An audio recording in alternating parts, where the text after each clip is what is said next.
Oh, well, how'd you even do that? I accidentally, when I was trying to press the D key, I accidentally slipped and hit E. No. That's what happened. Fat fingered. I think the only reason I went to this as the end is because Dad guilt tripped me into doing it.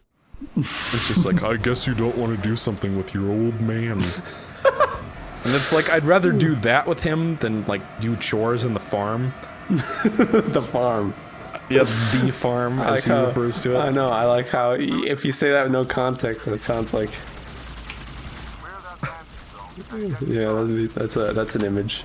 Michael, you should help me solder plumbing pipes together. It'll be fun. Don't you want to do something with your old man? And I'm like, no, Dad, I would prefer not to solder pipes with you. That sounds stupid and boring. Oh, I put some hair on your chinny chin chin, eh? Tell him about that. It builds character, tell him about the hag. Tell him about the hag. Come on, tell him. Okay, so when Eric and I first moved into... We moved to a different town when I was 12 and he was probably 10. I don't remember when exactly this was. I remember on the first day of school, you slipped on a slide and ate shit, and you started crying. This is not the story. Tell him about the hag. Okay, so you can't tell him a different, embarrassing story. There was this horrible windstorm in fall of 2006 in Western Washington. And if you were alive in that area, you remember this windstorm. We nearly we had just moved to a new house in a different city, and we had this horrible windstorm, and it scattered pine cones. That's another story we'll have to tell. Anything bigger than a pine cone. Oh, the pine cones. They'll be on the edge of their seats for the pine cone story. But so we had to clean up this yard because it was like in the middle of winter and the power was out. And nobody was, we didn't have like yard landscaping services that we contacted yet. So our dad had us and him come out, and so I was like 12 and Eric was 10. We obviously didn't want to be out there because we're selfish, spoiled little kids. Twats, I would even say. And our dad is just like, okay, you need to clean up the lawn. You get this, and not to brag or anything, but it was a fairly spacious lawn, I'm going to say. It's not like a tiny one. So it's like, so I probably had like 10 or 15 square feet. Actually, make that more like 25 square feet of yard to clean.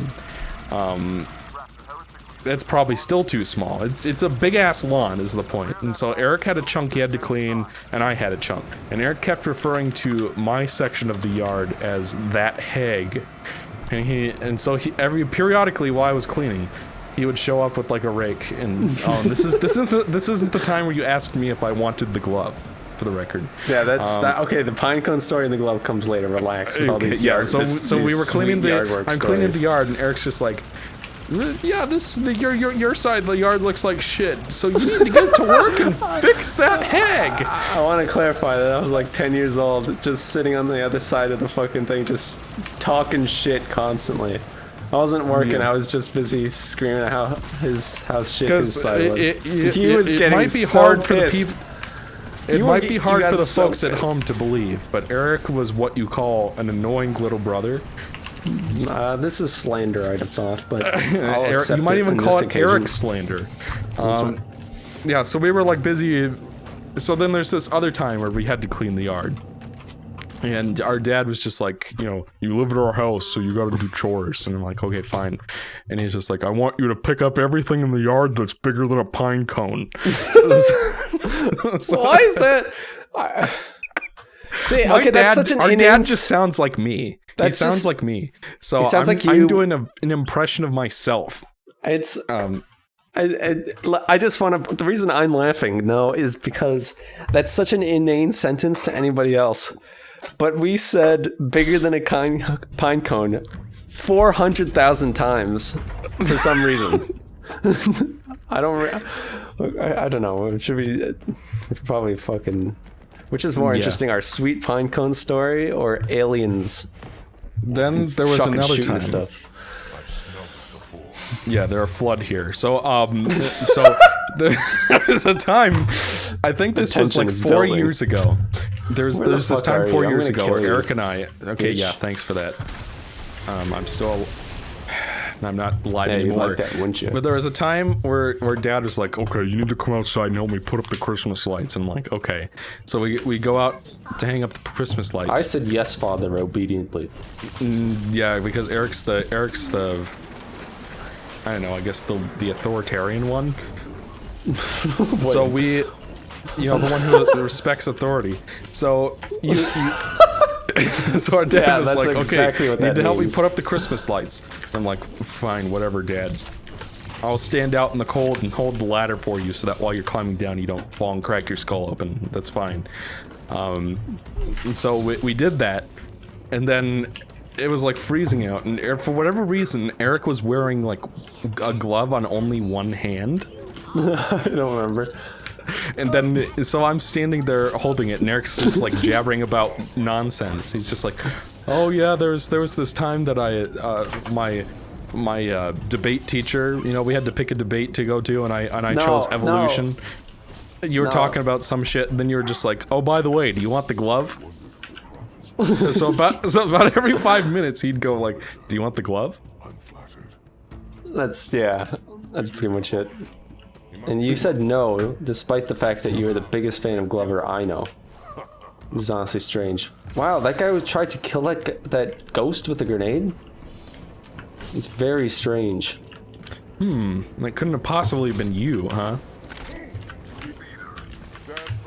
Stop throwing grenades at me, you fool! Right. Stop! I did! After you killed me. Oh, stop throwing grenades. Oh, can you guys imagine what it was like growing up with him as a kid? It was very fun. The thing is, you're way more patient now, so it's a lot harder. If there's anything I learned from because like I'm just a naturally pissy person, I get angry really fast. And Eric picked up on that when he was maybe 2 years old and just never forgot. It was revenge. You're trying to... I was a pretty bad big brother too, and let's be fair. When I was maybe 4, I think I slammed a door on your fingers and broke them. I think it was later than that, but... And I don't know if they were broken. And this was so long ago that I barely remember. Like, we were at Thompson Hill, so this was a really long time ago. I remember us dancing around when we moved to Sammamish. Undisclosed location. Yeah, we lived in a neighborhood called Thompson Hill. And then, okay, relax. And then we moved to another neighborhood called Shikuga. And when all the boxes were piled up, Eric and I danced in a circle, just singing "We're moving, we're moving." I was probably 5 and you were like 3. This is the nostalgia episode. Well, I mean, if we can't talk about children's films, we can talk about Well, children. we can, because I gave up. Wait. What the fuck did you just say? We could talk about children, and by children I mean us as children. Okay. Because there was a That's time. pretty reasonable.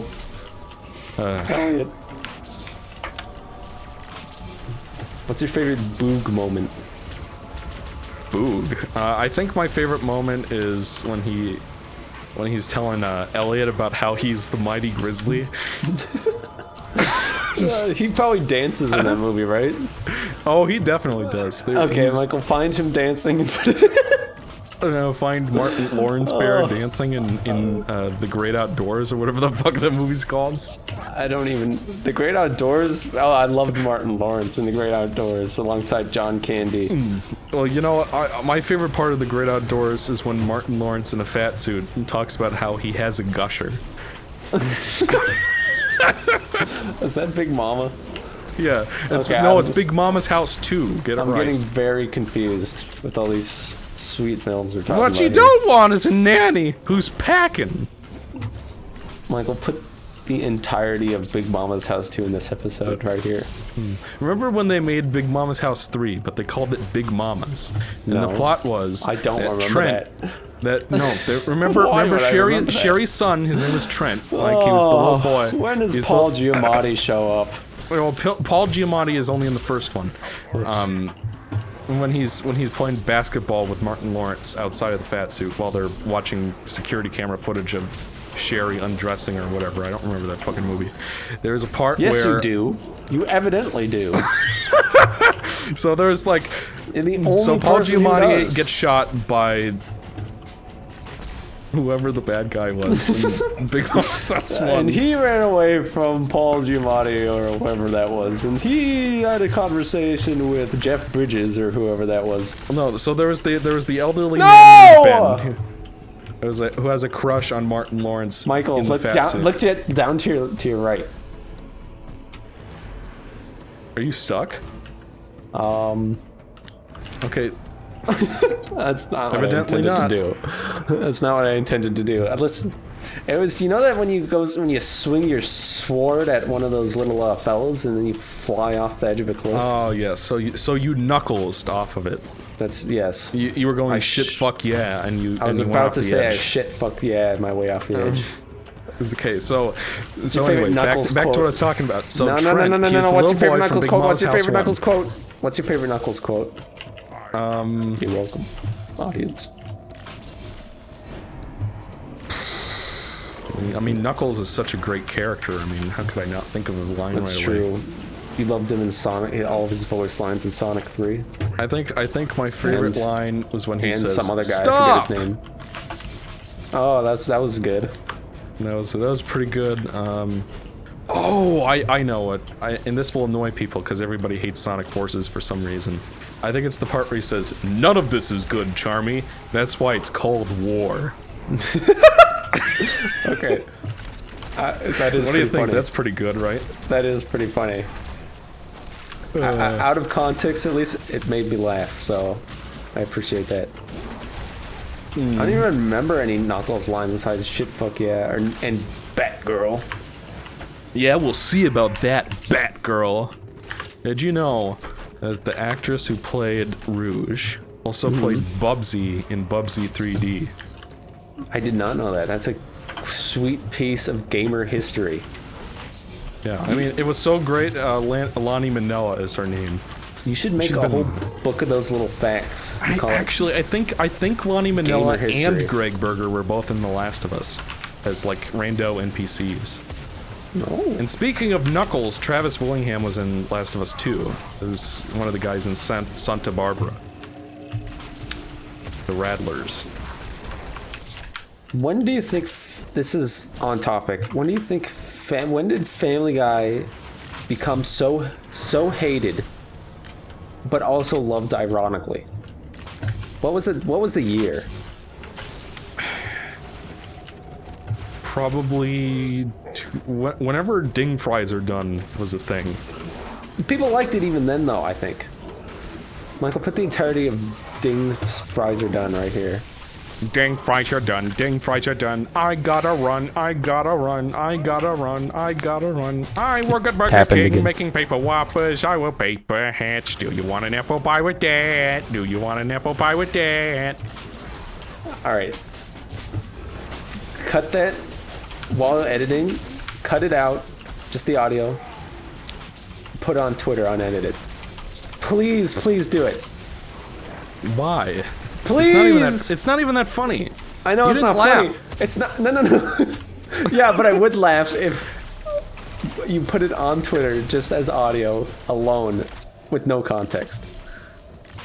I know. Please, I know what would Michael, make Abby please, laugh. please, Michael, please. This is gonna be the Peter Griffin troll face thing again. You have to do it. You have to do it. I'm begging you. Oh yeah, I remember the Peter Griffin counter from our Wind Waker playthrough. No. Okay, it happened again. Fuck! All right, I need to relax. God! No, but Fuck! please, Michael, I'm begging you. All right, I'm gonna stop doing that thing. I've died that way 3 times now. The energy sword and whatnot. You better fucking do it. I like Please? how we were like struggling to find things to talk about until undisclosed children's media came back on the table. Yeah, Family Guy. And then even then I started talking about fucking Big Mama's house. Speaking of which, you remember Trent? No, no. You guys heard how hard I had to work to get him to stop, right? Yeah, so Trent, he's like the 10-year-old boy in Big Mama's House 1, right? With the little hat and Sherry's kid. Nope. So in the second one, his problem is that he can't go in the field anymore, so he has to prove himself or whatever, and then he has to help Molly. Sorry, go on. You remember Molly, right? She was like the goth girl that Martin care. Lawrence, that Big Mama had to keep spying on. Yeah, whatever. Because she thought she'd be in trouble. This is purgatory. So Big Mama's House 3. The plot is Trent is now an adult and he gets in trouble with like the mafia or something. So the only way that he can get away from the mafia is to disguise himself as another Big Mama. Was Martin Lawrence, was he still in that, or did he? Yes. So both Martin Lawrence and Trent disguise themselves as Big Mamas. And the film is called Big Mamas. Yeah, whatever. And that's all I wanted to say. You could have said that in literally 4 seconds if you wanted to. Well, yeah, maybe if you didn't interrupt me with less important things. Bullshit. You could have said, I don't even know what you just said. Something about some guy named Trent and 45 minutes of Big Mama lore. Big Mama lore. The Big Mama Historia. Oh, yeah.